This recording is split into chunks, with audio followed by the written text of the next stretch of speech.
खिचड़ी का डोसा।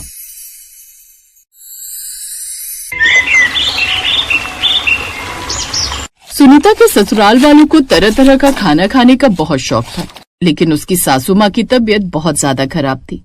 सुनीता अपनी सास के लिए खिचड़ी लेकर आती है और कहती है, माँ जी प्लीज ये खिचड़ी खा लीजिए, मैंने आपके लिए बनाई है। डॉक्टर ने आपको हल्का खाना खाने के लिए बोला है, ये आपके पेट के लिए बहुत अच्छी है। सुनीता तू तो जानती है बहू, हम हलवाई के खानदान के हैं, ये सब खाना मुझे बिल्कुल भी अच्छा नहीं लगता, और तुम मेरे लिए खिचड़ी लेकर आ गई। डॉक्टर तो पागल है, कुछ भी बोलता है। तू जा और मेरे लिए आलू के पराठे बना कर ले आ। नहीं माँ जी, अपने माता पिता को तो मैं खो चुकी हूँ, लेकिन आपको नहीं खोना चाहती। आप इस घर की रौनक है, इसलिए आपको मेरी कसम है, आपको ये खिचड़ी खानी होगी। और रही आपके स्वाद की बात, तो उसका भी मैं कोई ना कोई तरीका निकाल ही लूंगी। ठीक है, लेकिन ये रोज रोज नहीं चलेगा। मैं खिचड़ी नहीं खा सकती बहू, मुझे खुद नहीं पता कि मेरी जिंदगी कितने दिन की बची है। फिर मैं ऐसे बेस्वाद खाना खाकर अपनी जिंदगी बर्बाद नहीं करना चाहती। ललिता सुनीता की जिद करने पर खिचड़ी खा लेती है, लेकिन अब सुनीता को इस बात की चिंता सता रही थी कि वो अपनी सास को रोज रोज खिचड़ी कैसे खिलाए। यही सब सोचते हुए वो परेशान हो रही थी और खुद से कहती है, माँ जी को मैंने खाना तो खिला दिया, लेकिन अब क्या करूं, कुछ समझ में नहीं आ रहा है। तभी उसके घर उसकी पड़ोसन सुलेखा आती और वो एक प्लेट में कुछ डोसे लेकर आई हुई थी। सुलेखा ने वो डोसे सुनीता को दिए और कहा, सुनीता आज मेरी बेटी का जन्मदिन था, तो मैंने अपनी बेटी के लिए उसकी पसंद के डोसे बनाए थे, वही मैं तेरे लिए लेकर आ गई। तू भी खा लेना और अपनी सास को भी खिला देना। मैं जानती हूँ कि कुछ दिनों से उनकी तबीयत खराब है और उन्हें बाहर का खाना मना है, लेकिन डोसा हेल्दी होता है।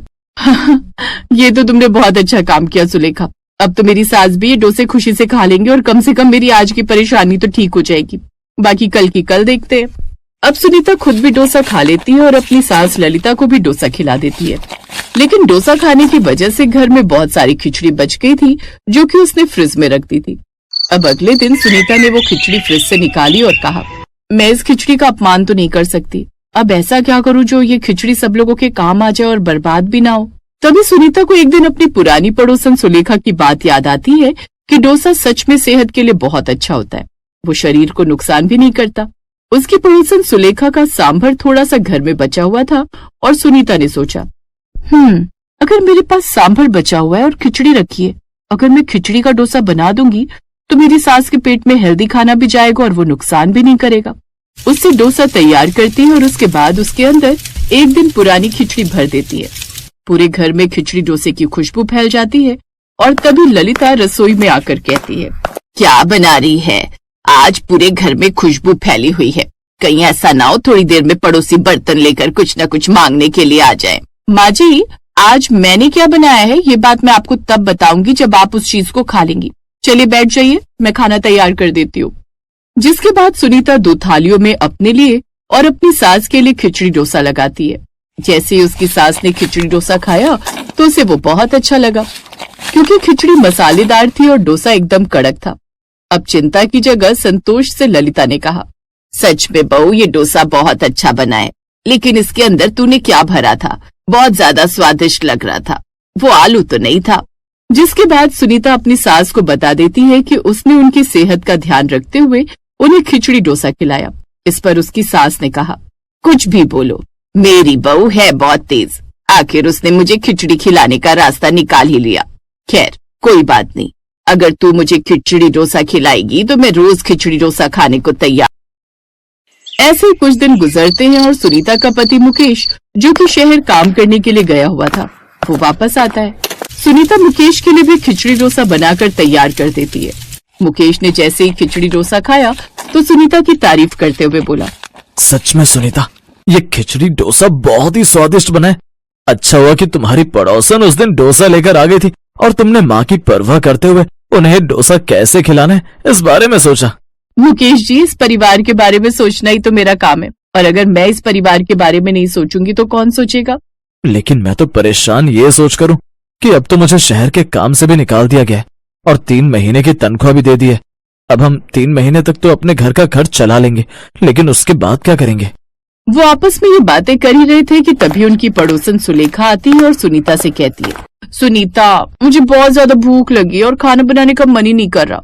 मेरे ससुराल वाले दूसरे गांव शादी में गए, अगर तेरे घर में कुछ रात का बचा हुआ खाने को है तो मुझे दे दे।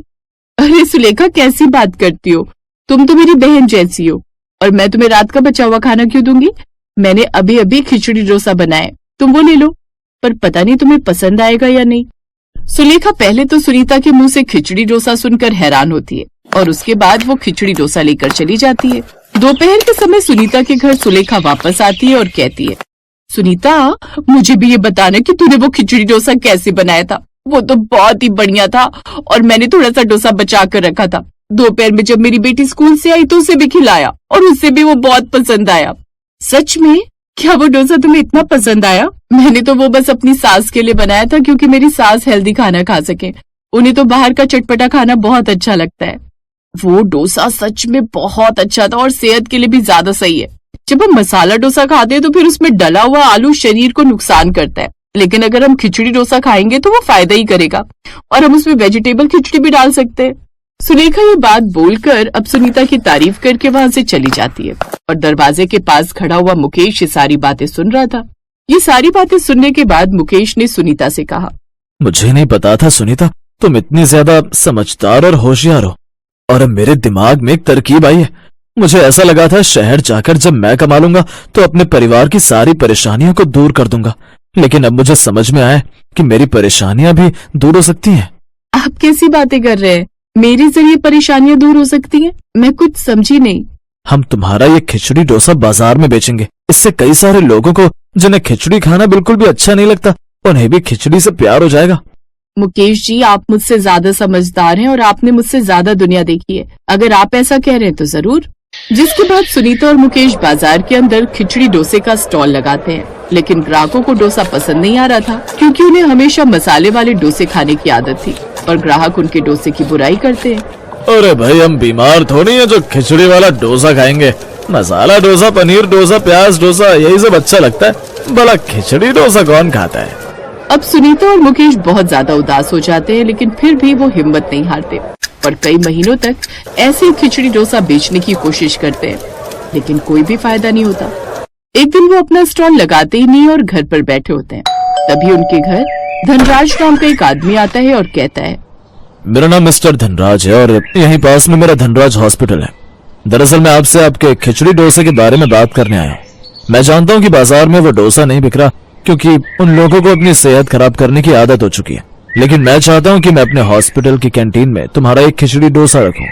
आपका बहुत बहुत धन्यवाद। ये तो बहुत अच्छा सुझाव है। इससे तो हमारा खिचड़ी डोसा बहुत अच्छा बिकेगा। वैसे भी बीमार लोगों को तो ज्यादातर दाल खिचड़ी खाने को ही बोला जाता है। अगर उन्हें खिचड़ी डोसा खाने को मिलेगा तो उनका दिल भी खुश होगा। जिसके बाद धनराज उन्हें अपने धनराज हॉस्पिटल में खिचड़ी डोसे का एक स्टॉल खुलवा देता है। वहाँ पर आने वाले मरीज और उनसे मिलने वाले गेस्ट अक्सर ये खिचड़ी डोसा लेकर खाया करते और इस तरह उनका खिचड़ी डोसा बहुत अच्छा बिका करता।